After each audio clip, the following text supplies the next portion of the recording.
Meet the SNFLEX Two-Piece Macerating Toilet with a 750-watt upflush system, built for homeowners and contractors in the USA who want a real bathroom anywhere, without breaking concrete or rerouting main drains. This upgraded model delivers 25% more pump power, using stainless steel blades and a high-performance impeller to grind and move waste fast, quietly, and reliably, pumping up to 36 feet vertically and 360 feet horizontally, making it perfect for basements, garages, additions, and remodels. The compact round ceramic bowl features a smooth, fully glazed trapway, a WaterSense-certified dual flush system at 1.28 or 0.8 gallons per flush, cutting water use by up to 70% while keeping every flush clean and clog-free. Behind the toilet, the pump stays completely hidden to save space and maintain a clean, modern look, while 4 built-in inlets allow easy connections to a sink, shower, bathtub, or even a washing machine, so you can build a full bathroom anywhere you need it.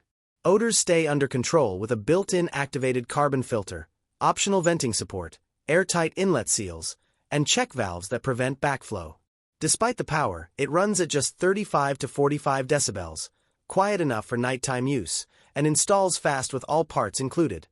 often in about 30 minutes if piping is ready. With automatic float switch activation, thermal protection, anti-vibration mounting, a soft close seat, chrome top-mounted flush button, and standard 110 to 120 volt GFCI plug, the SNFLEX 750W Upflush Toilet delivers professional-grade performance, water efficiency, and modern comfort, making it one of the smartest solutions for creating a bathroom anywhere in your home.